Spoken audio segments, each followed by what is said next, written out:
우리 서로 인사하겠습니다. 서로 좌우 앞뒤로 예수님의 이름으로 사랑하고 축복합니다. 잘 오셨습니다. 환영합니다.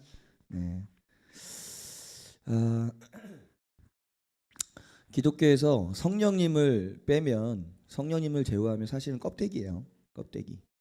교회 안에 성령님이 운행하시고 임재하시고 역사하시는 그리고 그 개개인 그 심령 가운데 성령님이 운행하시고 그 성령의 어떤 만지심과 그 감동 이것이 없이 신앙생활을 하는 건 사실 껍데기 신앙이에요. 그거는 그냥 메마른 어떤 그런 그 광야를 걷는 것처럼 그렇게 메마른 신앙생활가 될 수 없고 메마른 교회가 될 수밖에 없고 그래서 우리는 늘 우리가 언제든지 모일 때마다 모여서 우리가 무엇을 하든지 우리가 반드시 성령을 초청하고 성령 안에서 그렇게 해야 될 줄 믿습니다.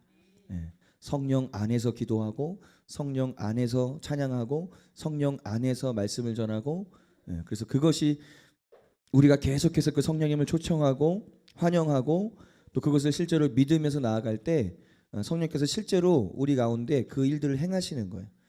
그래서 우리 영광스러운 교회가 정말 성령님이 마음껏 운행하시고 마음껏 역사하시고 또 마음껏 말씀하실 수 있는 그런 교회가 될 수 있도록 그리고 여러분 개인이 될 수 있도록 늘 날마다 성령님을 환영하는 분들 되시기를 예수님의 이름으로 축복합니다.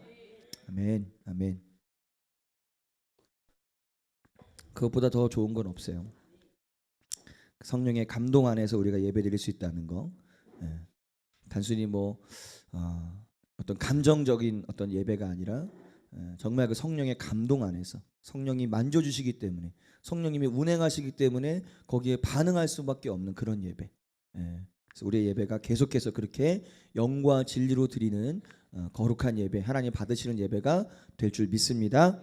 아멘. 이 시간 말씀을 통해서 또한 하나님이 우리 가운데 우리에게 말씀하시는 그 말씀을 듣고 그 음성을 듣고 또한 그 말씀이 믿음은 들음에서 나잖아요. 그 말씀을 들음으로 우리의 믿음이 더 견고해져서 믿음으로 승리하는 우리 모두가 될 줄 믿습니다. 하나님의 말씀 에베소서 2장 1절부터 10절까지 말씀이에요. 에베소서 2장 1절로 10절. 자, 같이 봉독하겠습니다. 1절부터 10절까지 또박또박 이렇게 같이 읽겠습니다. 시작. 그는 에베소 2장 10절 2장 1절부터 10절까지요. 자, 같이 읽겠습니다. 시작. 그는 허물과 죄로 죽었던 너희를 살리셨도다. 그때 너희는 그 가운데서 행하여 이 세상 풍조를 따르고 공중의 권세 잡은 자를 따랐으니 곧 지금 불순종의 아들들 가운데서 역사하는 영이라. 전에는 우리도 다 그 가운데서 우리 육체의 욕심을 따라 지내며 육체와 마음에 원하는 것을 하여 다른 이들과 같이 본질상 진노의 자녀이었더니 긍휼이 풍성하신 하나님이 우리를 사랑하신 그 큰 사랑을 인하여 허물로 죽은 우리를 그리스도와 함께 살리셨고 너희는 은혜로 구원을 받은 것이라. 또 함께 일으키사 그리스도 예수 안에서 함께 하늘에 앉히시니 이는 그리스도 예수 안에서 우리에게 자비하심으로써 그 은혜의 지극히 풍성함을 오는 여러 세대에 나타내려 하심이라. 너희는 그 은혜에 의하여 믿음으로 말미암아 구원을 받았으니 이것은 너희에게서 난 것이 아니요 하나님의 선물이라. 행위에서 난 것이 아니니 이는 누구든지 자랑하지 못하게 함이라. 우리는 그가 만드신 바라 그리스도 예수 안에서 선한 일을 위하여 지으심을 받은 자니 이 일은 하나님이 전에 예비하사 우리로 그 가운데서 행하게 하려 하심이니라. 아멘. 자, 오늘 이 에베소 2장 1절부터 10절까지 이 본문 말씀을 가지고 제목이 이래요. 지금 현재까지 제목은 이래요. 구원받는다는 것이 이렇게 놀라운 것이었다니. 이거예요. 따라해보세요. 구원받는 것이 이렇게 놀라운 것이었다니. 네, 이것에 대해서 이 제목으로 오늘 말씀을 나누기를 원하는데 이 오늘 본문 말씀은요.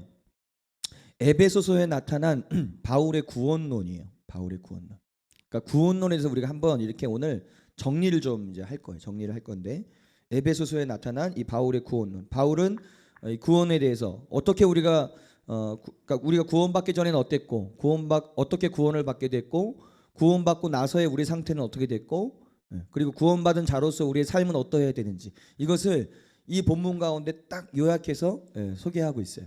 그래서 오늘 그 말씀들을 나누는 가운데 정말 우리가 예수님을 통해서 구원받게 된다는 것이 진짜 얼마나 놀라운 일이고 그것이 얼마나 놀라운 특권인지 이미 구원받은 우리들이 얼마나 그런 놀라운 은혜와 축복과 영광 가운데 있는 것인지를 발견해야 돼요. 그걸 깨달아야 돼요.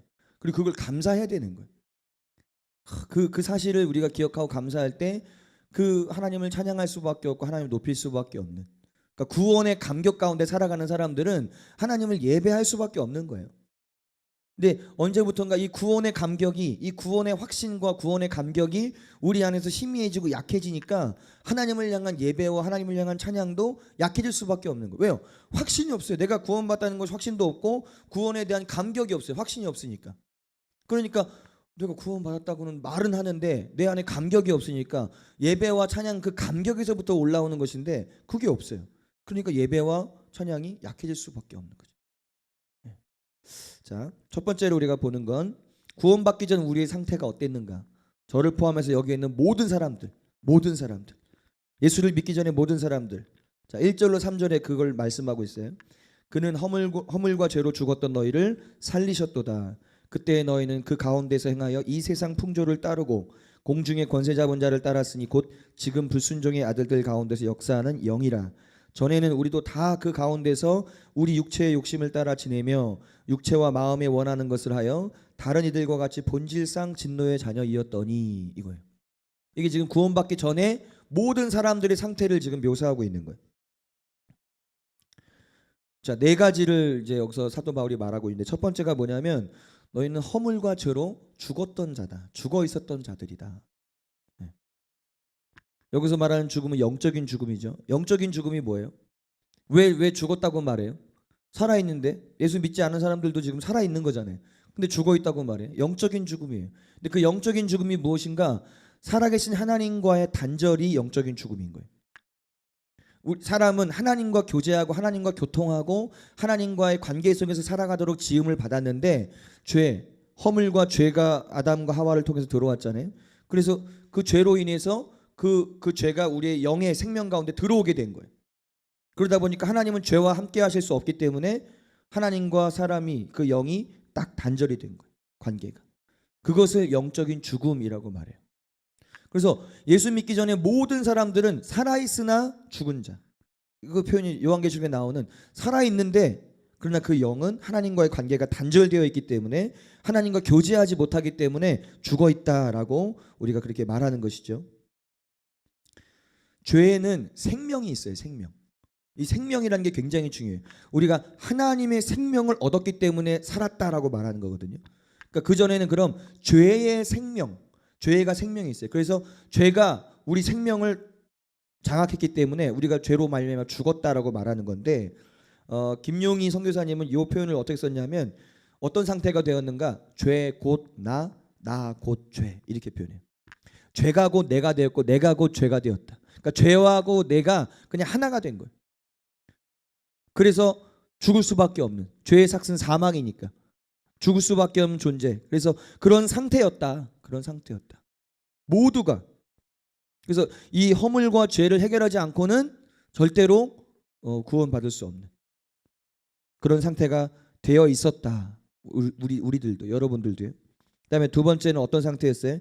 이 세상 풍조를 따르며 살던 자라고 표현해요. 이 세상 풍조. 이것을 현대어 성경은 세상의 악한 길을 따르고 이렇게 표현해요. 세상의 악한 길을 따르고 있었다.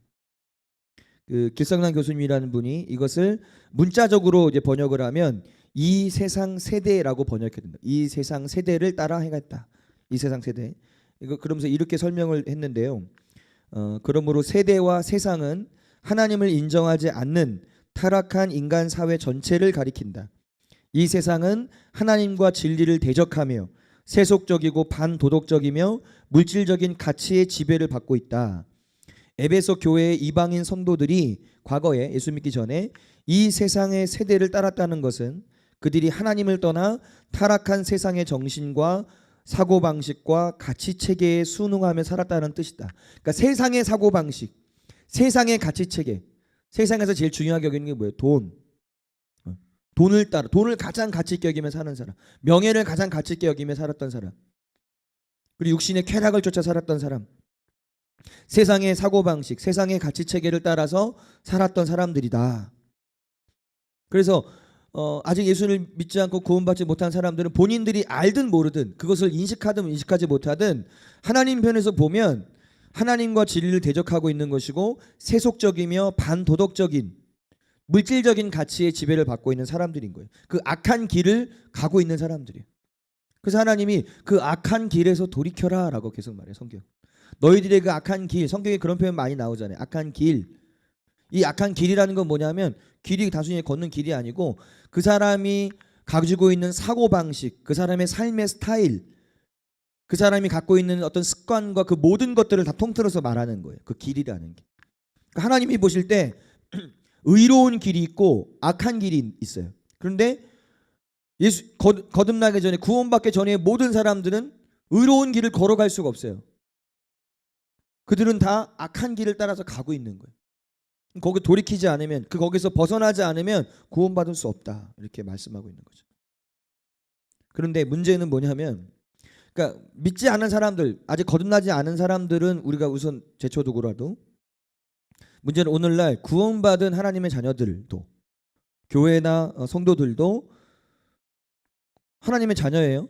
구원을 받은 상태임에도 불구하고 여전히 세상의 사고방식과 세상의 가치체계와 세상의 시스템을 따라서 거기에 그냥 고스란히 순응하며 살아가고 있어요. 악한 길을 걷고 있다는 거예요. 하나님의 자녀임에도 불구하고.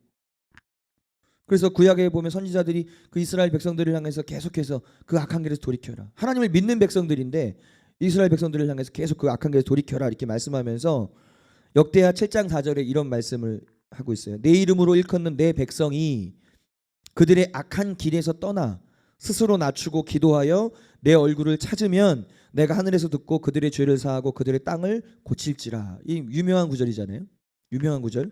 오늘날 부흥을 구하는 사람들이 가장 선호하는 구절, 부흥을 추구하는 교회들이 가장 선호하는 구절이에요. 가장 많이 인용되는 구절인데 하나님은 이 말씀에서 그 땅의 회복을 말씀하셨어요. 부흥이죠. 땅의 회복인 부흥을 말씀하셨는데, 약속하셨는데 이것을 이루기 위한 조건들이 나열되어 있어요. 여러 가지가. 그런데 사람들이 자신을 낮춰요. 겸손히 하고 하나님의 얼굴을 막 구합니다. 간절히 그분의 얼굴을 구하며 기도하며 간구합니다. 그러면서 나아가고 있는데도 부흥이 일어나지 않는 이유, 회복되지 않는 이유. 왜냐하면 그 근본적인 것이 바뀌지 않았기 때문에. 악한 길에서 떠나라고 말했어요. 하나님께서. 그러니까 먼저는 뭐예요? 악한 길. 내가 지금 어떤 악한 길을 가고 있었는데, 믿는 사람이든 믿지 않은 사람이든 악한 길을 가고 있었는데 그 자리가 악한 길인데 그들의 사고방식이나 그들의 삶의 방식이나 그들의 어떤 사고 체계가 하나님이 보실 때는 악한 길이란 말이에요. 근데 본인이 몰라. 그거를 모르는 상태에서 그거를 그냥 떠나지 않고 그 길에서 떠나지 않고 그냥 하나님의 얼굴을 구하고 기도하고 간구하는 거. 주님 이렇게 해주세요. 저렇게 해주세요. 주님 이 땅을 회복시켜 주세요. 이 땅에 부흥을 주세요.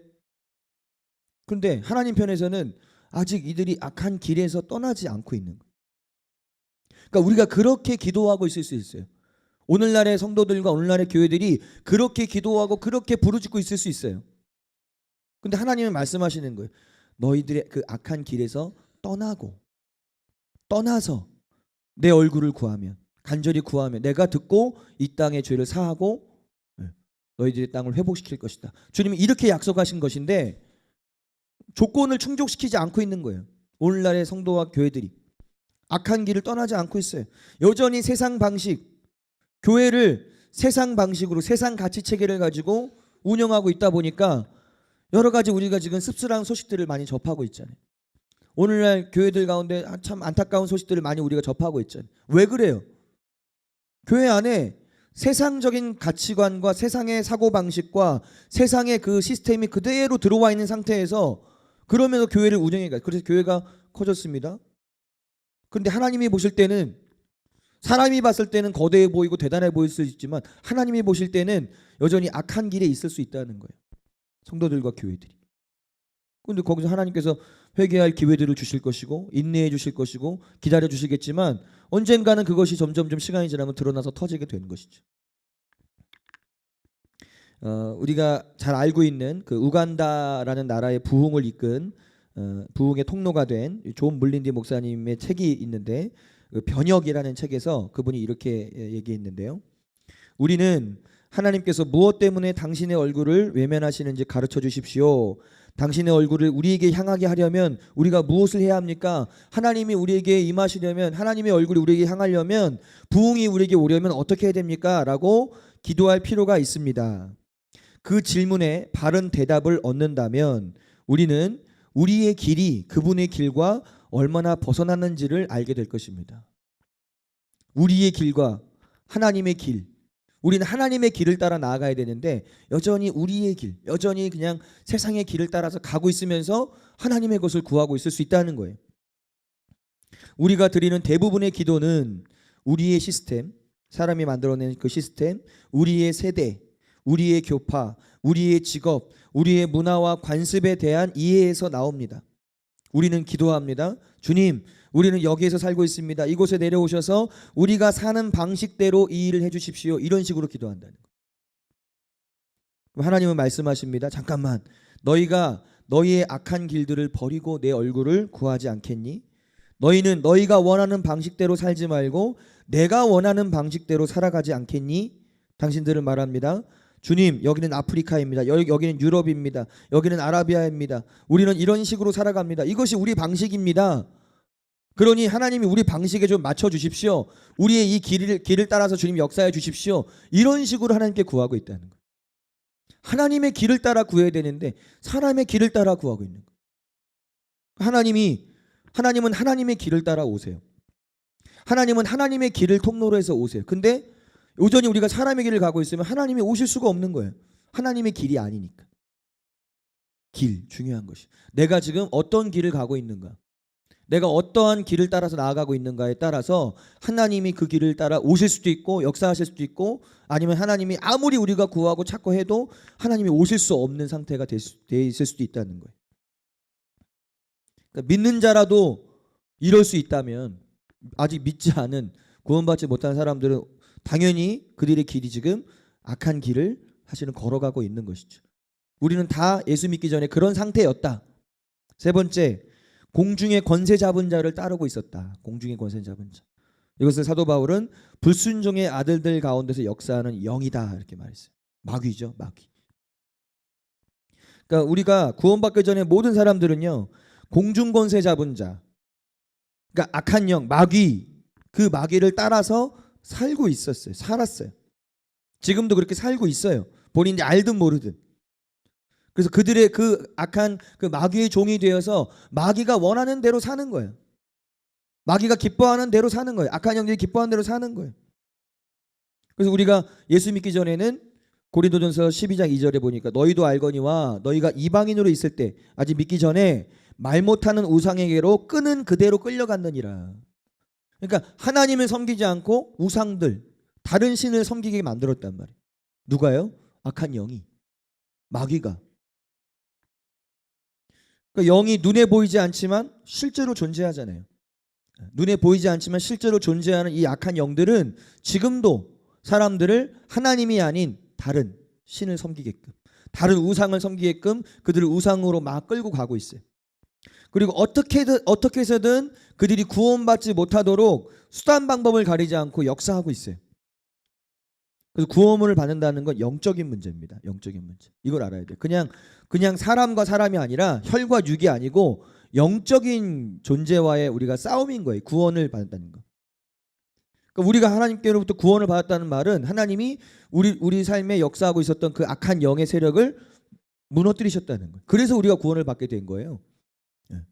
이 악한 영이 무너지지 않으면, 깨어지지 않으면 사람이 구원을 받을 수가 없어요. 아무리 좋은 얘기하고 아무리 뭐 이렇게 그럴싸하게 막 얘기해주고 또 이렇게 막 인간적으로 잘 챙겨주고 하더라도 결국에는 그 사람의 배후에 역사하고 있는, 보이지 않지만 역사하고 있는 그 마귀의 세력을 깨부시지 않고는, 그것이 깨트려지지 않고는 그들이 구원받을 수가 없어요. 우리가 어떤 영혼들의 구원을 위해서 기도할 때도 반드시 이 악한 세력을 예수님의 이름으로 깨트려야 돼요. 그걸 그렇게 중보해 줘야 돼요.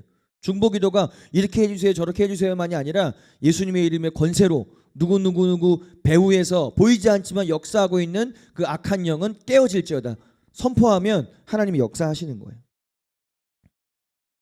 그래서 예수 믿기 전에 모든 사람들 다 이런 상태였다. 마지막으로 이들은 본질상 진노의 자녀였다라고 말해요. 본질상 진노의 자녀.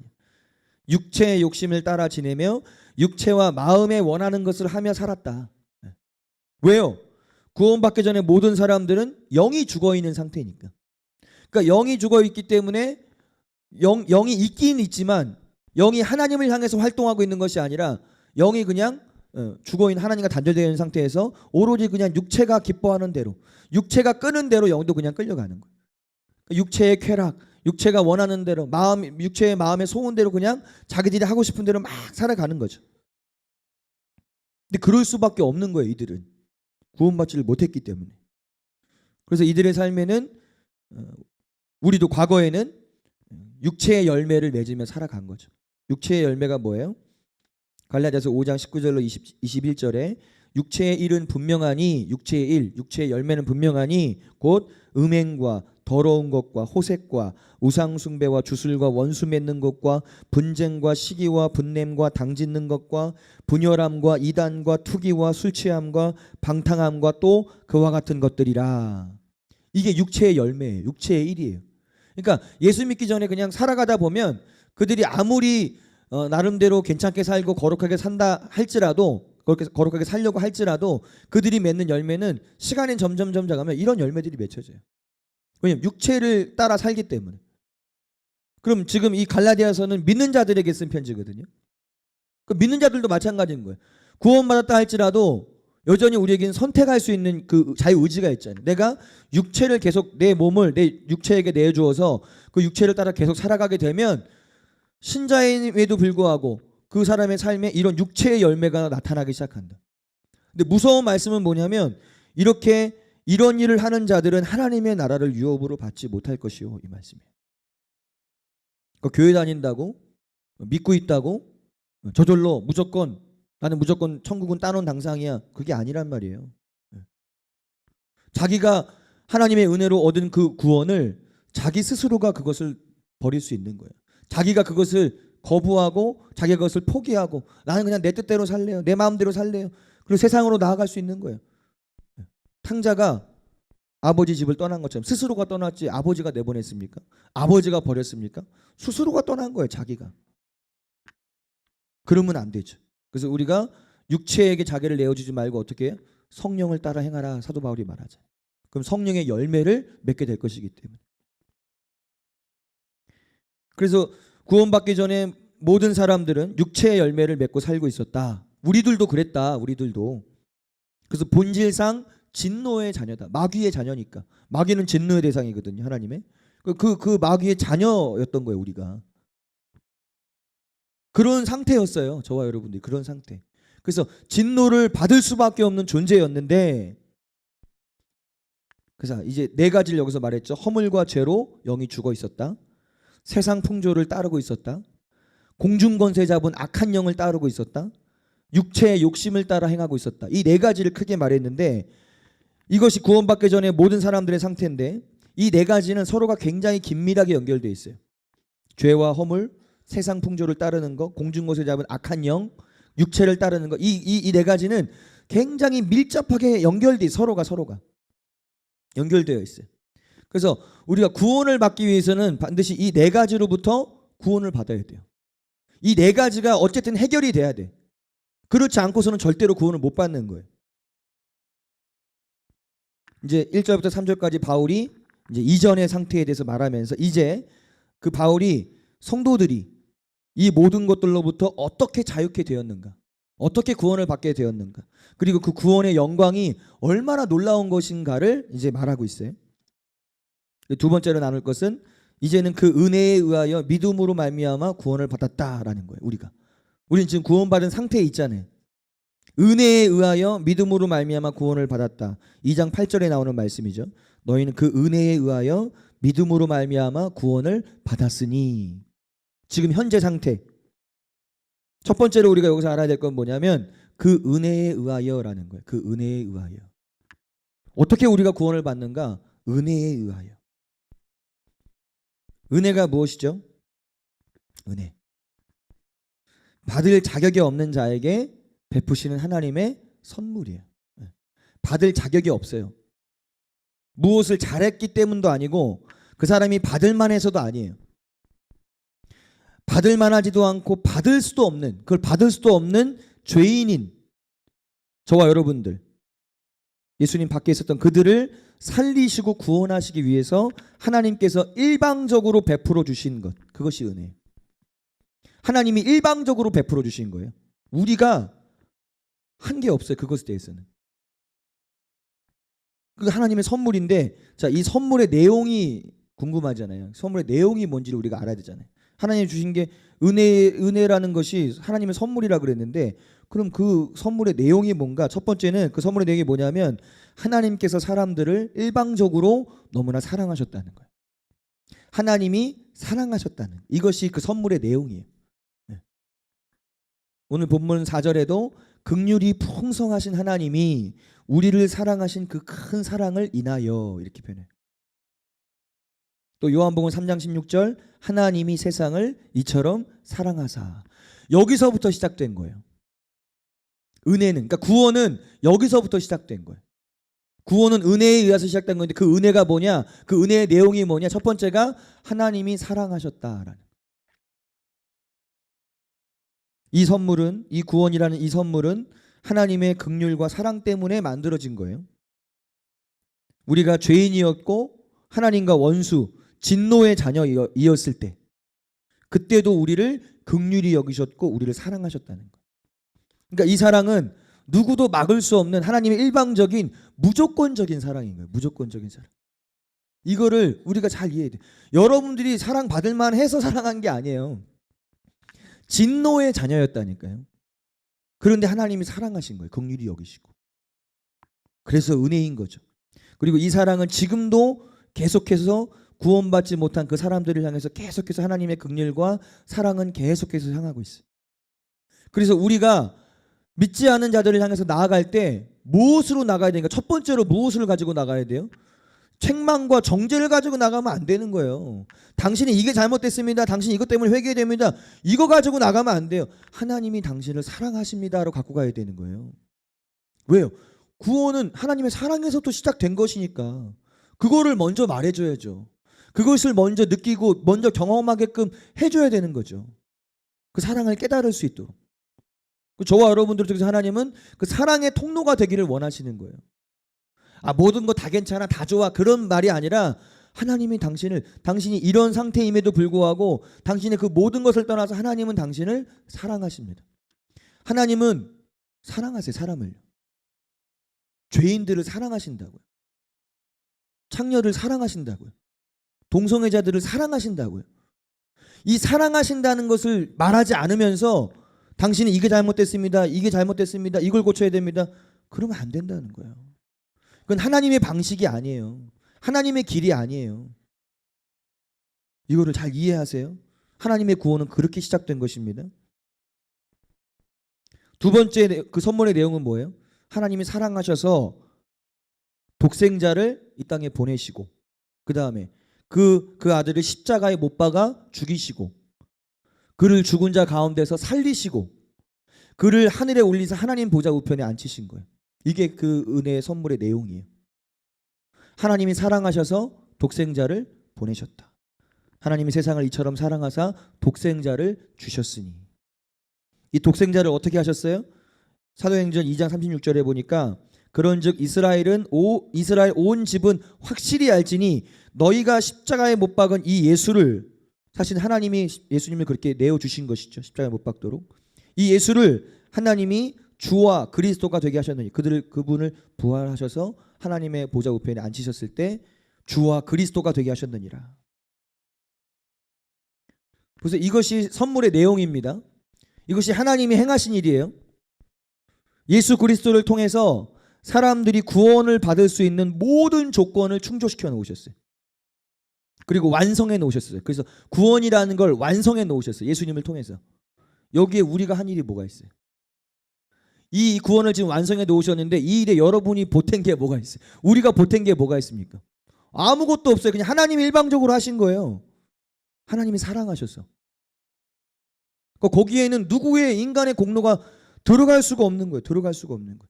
그래서 사도 바울은 이것이 행위에서 난 것이 아니요 하나님의 선물이다라고 말하는, 다시 한번, 행위에서 난 것이 아니다.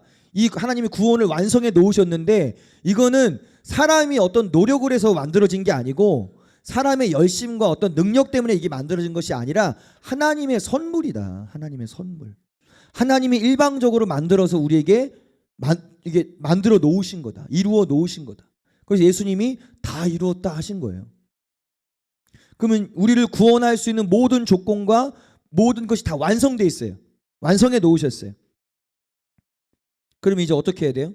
그 구원이 이제 이루어져 있는 상태인데, 구원이 여기 이렇게 완성되어 있는 상태인데 그 구원이 나의 것이 되어야 되잖아요. 우리 한 사람 한 사람의 것이 되어야 되잖아요.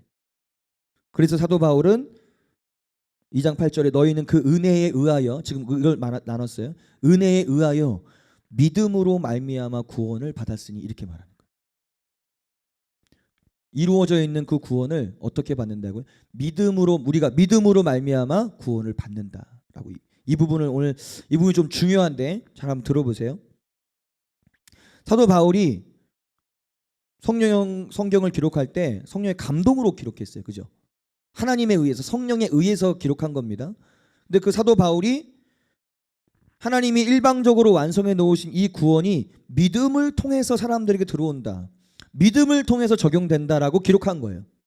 그렇죠? 그러니까 우리가 구원을 받는데, 사람이 구원을 받는 데 있어서 다른 것을 말하지 않고 오직 믿음만을 말했어요.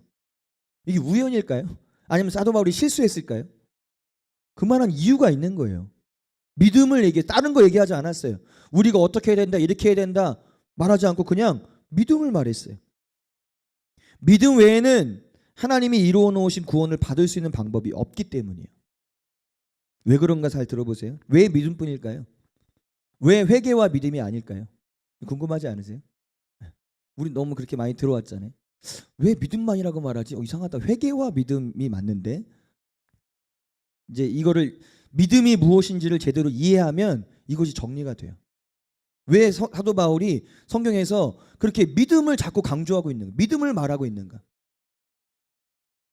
자, 결론부터 말하면 믿음 또는 믿는다는 이 말에는요, 회개와 순종이 녹아져 있어요.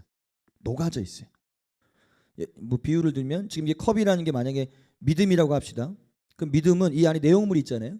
내용물을 보면은 물이 있는 것처럼 이 안에 회개와 순종이 그 속에 회개와 순종의 요구가 이미 내재되어 녹아져 있다는 말이에요. 그 믿음이라는 말이, 믿는다라는 그 말에, 믿는다라는 말에. 잘 들어보세요. 자, 믿는다는 것, 그러니까 믿음에 대해서 제가 설명을 해볼게요. 이거를 너무 단편적으로 생각하는 게 아니라 좀 포괄적으로, 통합적으로 이해를 해야 되는데, 너무 믿음에 대해서 편협적으로 이해를 하고 있으니까 잘못된 그런 그 가르침들이나 이런 게 생기는 거예요. 자, 믿음은 뭐예요? 어떻게 시작돼요? 복음의 내용을 듣는 데서부터 시작해요. 그죠? 그 들음이죠, 들음. 믿음은, 믿는다는 건 복음의 내용을 듣는 거예요. 그 다음에 또 믿는다는 건 뭐예요? 믿음은 뭐예요? 자, 이제 복음을 들었으니까 그 복음을 듣고 그 복음을 받아들이기 위해서는 그 전에 내가 가지고 있었던 생각, 그 전에 내가 가지고 있었던 잘못된 생각, 그걸 어떻게 해요? 내려놔야 되죠. 그걸 포기해야 되죠. 그래야 받아들일 수 있는 거 아니에요. 복음을 받아들이기 위해 잘못된 생각을 바꾸는 거예요. 이게 뭐예요? 이게 회개예요. 회개라는 단어가 뭐냐면 메타노이아. 회개가 뭐예요? 회개. 그냥 울고불고 막 부르짖고 하는 게 회개예요? 생각을 바꾸는 거예요. 내 마음을 바꾸는 거예요. 이미 회개와 순종의 요구가 녹아져 있는 거예요. 이해가 되셨어요? 이거 너무 중요한 건데 진짜. 그러니까 이 모든 것을 포괄하는 게 믿음이고, 믿는다는 말의 진짜 의미예요. 이게 그 믿음이라는 단어를 너무 편협하게 이해하고 있으면 그래서 안 되는 거예요. 이게 좀 포괄적으로 통합적으로 이해해야 되는데 너무 편협하게 이렇게 단편적으로만 이해하니까 이게 안 되는 거예요. 제가 지난번에도 말씀을 드렸잖아요. 복음을 이해하는 데 있어서도 복음이란 무엇인가 그걸 이해하는 데 있어서도 이 분리해서 사고하는 이 이분법적인 사고방식 또는 어느 한 부분을 지나치게 강조하는 이런 걸 하다 보면 오류가 생긴다고. 통으로 봐야 되는데 자꾸 분리해서 보는 거. 이분화해서 보는 사고방식. 그리고 어느 한 부분을 강조할 수밖에 없는, 강조하게 되는, 그래서 오류가 생기는. 그러니까 복음과 마찬가지로 이 믿음에 대해서도 통합적인 이해가 필요한 거예요. 통합적인. 이걸 통합적으로 이해하지 않으면요, 회개 따로 있고 믿음 따로 있고 순종 따로 있는 것처럼 생각해요. 통합적으로 이해를 못하고 있으니까. 회개 따로 있고 믿음 따로 있고 순종 따로 있다고 생각해요. 그래서 회개를 지나치게 강조하게 된다든지 아니면 순종을 지나치게 강조하게 되어서 부분적으로 보면 맞는 말 같아요. 왜요? 회개를 말하고 있으니까 성경에서도. 순종을 말하고 있으니까 부분적으로는 맞는 것 같은데 전체적으로 통합적으로 보면은 뭔가 불균형이 거기에 자꾸 생기는 거예요. 그래서 오류가 발생하게 되는 거죠. 예를 들어서 많은 사람들이 죄를 끊기를 원해요. 죄를 이기기 위해서 어떻게 열심히 회개하고 또 하나님 뜻대로 살려고 순종하려고 열심히 노력을 합니다. 애를 써요. 그런데 변화되지는 않고 여전히 반복적으로 그냥 죄를 회개만 하고 있고 여전히 죄는 끊어지지 않고 죄를 이기지는 못하고 있고 하나님 뜻대로 살아가지는 못하고 있고 그런 걸 보면서 스스로 또 좌절하고 내가 이렇게 열심히 회개하는데 내가 이렇게 하나님 뜻대로 열심히 살려고 하는데 나는 왜 안 되지? 이렇게 하면서 스스로 좌절하고 절망하기도 하고 그런 모습들이 여러분들도 경험했을 것이고 그런 사람들이 있어요. 신앙생활 하는 사람들 중에요. 왜냐하면 회개를 강조하거나 순종을 강조한다고 해서 사람들이 죄를 끊을 수 있는 게 아니기 때문이에요. 죄를 이길 수 있는 게 아니에요. 회개를 말해가지고 이 사람이 회개한다고 해서 단순히 죄를 이길 수 있는 게 아니에요. 이 사람이 당신 순종하세요. 순종을 말한다고 해서 이 사람이 그래도 순종해야지. 자기의 의지로 순종할 수 있는 게 아니란 말이에요. 그럼 어떻게 해야 돼요? 사람은 단순히 회개한다고 달라지지 않습니다. 이 말이 어떻게 들릴지 모르지만 사람은 단순히 회개한다고 달라지지 않아요. 회개는 생각을 바꾸는 것이니까. 사람은 단순히 순종하려고 노력한다고 해서 달라지지도 않아요. 그 성경에서 뭐라고 말해요? 그 비결을 뭐라고 말해요? 요한일서 5장 4절로 5절 무릇 하나님께로부터 난 자마다 세상을 이기느니라. 세상을 이기는 승리는 이것이니 우리의 믿음이니라. 회개를 따로 말하지 않고 순종을 강요하지 않고 사도 바울은 그냥 계속 믿음을 말해요. 믿음. 근데 사도 바울이 이해하고 있었던 믿음이 무엇이냐? 사도 바울이 그렇게 강조하고 있었던 믿음이 무엇이냐? 바로 이 통합적인 믿음인 거예요. 이분화해서 생각한 것이 아니라 예수님하고 다른 얘기를 하고 있는 게 아니라 여기서 말하는 이 믿음은 이미 제가 지금 설명해 드린 것처럼 복음을 듣고 회개하며 받아들이고 변화된 마음으로 순종하려는 이 상태 이 모든 것을 포함하는 통합적인 믿음이라는 거예요. 통합적인 믿음. 오직 우리가 이 통합적인 믿음을 이해하고 이 믿음을 가져야만 세상을 이기고 죄를 이길 수 있는 거예요. 그래서 믿음이라고 말한 거예요. 믿음. 따라해보세요. 통합적인 믿음이 죄를 이기게 하고 세상을 이기게 합니다. 아멘. 통합적인 믿음. 회개와 믿음을 따로 말한다고 해서 그걸 꼭 틀렸다고 말할 수는 없지만 그럴 수는 없지만 거기에는 오해나 오류의 가능성이 있는 거예요. 그 뭐 이왕 말할 거면 오해나 오류의 가능성을 배제할 수 있는 그것을 할 수 없는 그냥 그렇게 얘기하는 게 더 좋잖아요. 뭐 하려고 일부러 그 오해를 만들 필요는 없잖아요.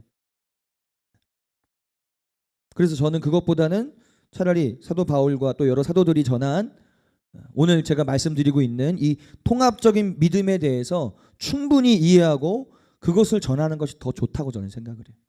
그것이 더 사람들을 건강하게 만들고 균형 잡히게 만들 수 있다고 저는 생각을 하는 거예요. 그래서 믿음이라는 것을 이런 방식으로 이해한다면 구원받기 위해서 사람들에게 요구되는 것이 뭐예요? 뭐밖에 없어요? 믿음밖에 없어요. 믿음 외에는 다른 걸 말할 수가 없는 거예요. 우리가 믿음을 이런 방식으로 이해하고 있다면 그런 거죠. 그래서 오직 믿음이라고 말할 수 있는 거예요. 오직 믿음이라고. 여기까지 충분히 이해가 되셨을 거라고 생각하고, 한편 그럼 우리가 이제 무엇을 믿는 것인지 믿음의 내용에 대해서 조금 간단하게 말씀드릴게요. 믿음의 내용이 뭡니까? 뭘 믿는 겁니까? 예수님께서 십자가에 달려 죽으실 때, 그분이 달려 죽으셨을 때 그냥 나를 대신해서 죽으셨구나, 그게 아니에요. 그것도 포함은 되지만 단순히 그게 아니라 나의 허물과 나의 죄를 용서하시며 제거하셨을 뿐만 아니라 그동안 내가 육체의 욕심과 세상의 방식을 따라서 살고 있었잖아요. 그걸 옛사람이라고 말합니다. 성경에 옛사람. 그 옛사람을 십자가에 함께 못 박은 거예요. 그래서 예수님이 죽으셨을 때 나의 옛사람이 죽었다라고 믿는 거예요. 나는 아직 안 죽었어 믿는 게 아니고, 그러니까 내가 안 죽었어라고 믿으니까 안 죽죠, 계속. 근데 내가 죽었다라고 성경에 말하고 있고 그것을 믿고 고백하며 나아가면 나의 그 옛사람은 죽는 거예요. 죽음을 맞이하는 거예요. 믿음으로 말미암아. 또 공중 권세 잡은 이 마귀의 권세를 완전히 깨트리셨다는 것을 믿는 거예요. 예수님이 십자가에서 이루신 게 그거거든요. 우리의 죄와 허물을 용서하시고 제거하실 뿐만 아니라 육체의 욕심을 따라 살고 있었던 우리의 옛사람, 그 옛사람을 십자가에 못 박혀 죽이셨어요. 예수님과 함께 죽은 거예요. 그래서 우리는 이렇게 고백할 수 있어야 됩니다. 나의 옛사람은 예수님과 함께 십자가에 못 박혀 죽었습니다. 죽었습니다. 나의 옛 자, 나의 거짓된 자, 육체의 욕심을 따라 살고 있었던, 하나님의 뜻을 거스리고 하나님을 대적했던 그 옛 자는 예수님의 십자가에 나는 함께 못 박혀 죽었습니다. 이렇게 말해야 되는 거예요. 그렇게 여기라 그랬어요. 여기라. 로마서에 보면 너희가 죄에 대하여는 죽은 자요 하나님을 대하여는 산 자로 여겨라. 여겨라. 느껴지지 않아도 그렇게 믿고 그냥 여겨버려라. 여겨버려라. 이게 성경의 요구예요. 그리고 원수막의 머리통을 박살내신 거죠. 그 공중것에 잡은 자의 머리통을 박살내시고 그 권세를 깨트려 버리셨어요. 이걸 우리가 믿는 것입니다. 동시에 예수님이 부활하셨을 때 죽었던 나도 살아나서, 함께 살아나서 새로운 피조물이 되었고 하나님을 향해 사는 자가 되었다는 것을 믿는 거예요. 이게 믿음의 내용이에요. 지금 제가 복음에 대해서 여러분들에게 굉장히 요약해서 탁 지금 설명하고 있는 겁니다. 뭘 믿는 것인가? 우리가 뭘 믿는 것인가? 예수님이 부활하셨을 때 나도 부활했고, 그래서 새로운 피조물이 되었고 이제는 하나님을 향해서 사는 자가 되었습니다라는 걸 내가 고백하고 믿는 거예요. 이것이 믿음의 내용이에요. 우리가 이 사실을 이제 믿게 되면 끝인가요? 자, 믿었어요. 그래서 우리의 믿음이 대단해. 내가 믿었기 때문에 이렇게 된 거야? 믿어야 되는 것은 맞지만, 자, 믿는 순간 누가 역사하시냐면 성령이 역사하시는 거예요. 그래서 은혜인 거예요. 이것도 내 믿음이 의가 될 수 없는 거예요. 그래서요, 믿음으로 말미암아 성령이 역사하셔서 이미 완성해 놓으신 그 구원이라는 놀라운 그 축복을 성령으로 말미암아 우리의 것이 되게 하시는 거예요. 그러니까 하나님이, 이것도 하나님이 하시는 것이죠. 그래서 구원은 하나님의 은혜고 하나님의 선물이다. 이렇게 성경은 말씀하고 있는 것입니다. 이제 마지막, 이제 세 번째, 우리가 구원받은 사람이에요. 이 구원의 영광이 얼마나 놀라운 것인가, 그리고 어떻게 살아야 되는가, 구원받은 사람들은, 그걸 나누고 마치겠습니다. 사도 바울이 첫 번째로 뭐에 대해서 말하냐면요, 구원받은 자들의 영적인 위치에 대해서 말해요. 구원받은 자들, 다시 말하면 교회의 성도들의 영적인 위치에 대해서 말해요. 지난주에 우리가 만물의 머리가 되신 예수 그리스도 말씀 나눴어요. 놀라운 그 선포를 했습니다. 동시에 만물의 머리가 되셨을 뿐만 아니라 그 만물의 머리이신 예수 그리스도 누구에게 주셨다? 교회의 머리로 주셨다. 우리의 몸으로 주셨다. 우리의 머리로 주셨다. 그래서 교회가 예수 그리스도를 통해서 얼마나 놀라운 영광과 권세를 누리게 되었는지 그걸 나누었죠. 지난주에. 그럼 계속해서 바울이 오늘도 이 본문에서 구원받은 자들, 즉 성도들과 교회가 누리는 놀라운 그 영광에 대해서 말하는데 그게 5절 6절이에요. 허물로 죽은 우리를 그리스도와 함께 살리셨고 너희는 은혜로 구원을 받은 것이라. 또 함께 일으키사 그리스도 예수 안에서 함께 하늘에 앉히셨다. 이렇게 말해요. 그리스도와 함께 살리셨고, 부활이죠. 우리가 살아났죠. 또 함께 일으키셨고, 그리스도와 함께. 그 다음에 더 놀라운 표현이 뭐예요? 함께 하늘에 앉히셨다. 부활하신 예수 그리스도가 지금 어디에 앉아 계신다고요? 하나님 보좌 우편에. 가장 우주에서 가장 최고의 자리, 모든 것을 통치하고 다스리는 그 자리, 거기에 예수 그리스도가 앉아 계신데 성도들과 교회를 예수님과 한 몸이니까, 하나이니까 거기에 함께 앉게 되었다라고 말하는 거예요. 앞으로 미래적으로 그렇게 될 것이다가 아니고요. 언젠가는 내가 그렇게 앉게 되겠지. 그래서 내가 그렇게 거기에 도달하기 위해서, 그 경지에 올라가기 위해서, 저 자리에 내가 앉기 위해서는 열심히 기도하고 열심히 울고 열심히 부르짖고 뭐 금식도 하고 해야 돼. 아니에요. 잘못된 생각이에요. 그건 믿음의 방식이 아니에요. 그건 복음의 방식이 아니에요. 그건 율법적인 사고방식에서 나오는 거예요. 복음은, 믿음은 뭘 우리를 믿으라고 하는가? 너희가 이미 부활하신 예수 그리스도로 말미암아 그분과 함께 하늘에 올라 그 보좌에 함께 앉아있다라고 말해요. 이것이 너희들의 영적인 위치다. 지금, 앞으로가 아니라 지금 너희들의 영적인 위치다. 이렇게 선포하고 있단 말이에요. 얼마나 이것이 놀라운 것입니까? 이 부분에 대해서 그 길성남 교수님의 글을 잠깐 소개할게요. 이 본문에서 사도가 말하고자 하는 것은 무엇인가? 에베소 교회 성도들이 영적인 차원에서 그리스도와 함께 영광과 특권을 누리는 존귀한 존재들이라는 것이다. 사람들의 눈에 성도들은 초라하고 보잘것없는 존재로 비칠 수 있죠. 뭐야 저 사람 교회 다니는 뭐 교회가 뭐 너무 초라하고 성도들이 너무 초라한 것 같고. 근데 그거는 그 성도가 진짜 이 비밀을 몰라서 그럴 수도 있고요. 세상 사람들은 이 비밀을 모르잖아요. 근데 성경은 이 비밀을 선포하고 있단 말이에요. 그러면서 이분도 이렇게 지적을 했어요. 자신이 그리스도와 함께 하늘에 앉은 영광스러운 존재라는 사실을 제대로 알지 못하는 성도들도 많다. 실제로 많죠. 그걸 믿지도 않고, 모르니까 믿지도 않는 거예요. 그러니까 실제로 하나님께서는 예수 그리스도와 함께 성도와 교회를 그 하나님 보좌 우편에 함께 앉히셨는데, 놀라운 그 권세 자리에 앉히셨는데 그거를 모르고 그걸 안 믿으니까 그렇게 살지를 못하는 거예요. 그 어떤 그 권세와 능력이 그들의 삶에 나타나질 않는 거예요. 그러니까 맨날 그냥 세상에 나가서 넘어지고 그렇게 패배하는 그런 삶을 살아가게 되는 거죠. 그리스도가 앉아 계신 이 보좌는 최고의 영광과 권세의 자리인데 그 자리에 믿음으로 이 그리스도와 연합한 우리들이, 성도와 교회들이 함께 지금 앉아 있다는 거예요. 여러분 지금 어디에 앉아 있습니까? 여러분의 진짜 영적인 자리, 영적인 지위가 어디에 있어요? 이건 여러분이 그것을 모르고 안 믿으면, 아무리 여러분의 것이라고 말해도 그걸 안 믿으면 무용지물이에요. 그냥 그런가 보네. 성경이 그렇게 말하니까 그런가 보다. 아무 소용없어요. 내가 그걸 믿는 순간, 그걸 붙드는 순간 내 것이 되는 거예요. 여러분의 영적인 지위가 여러분이 믿음으로 말미암아 실제 그것을 이제 누리게 되시기를 예수님의 이름으로 축복합니다.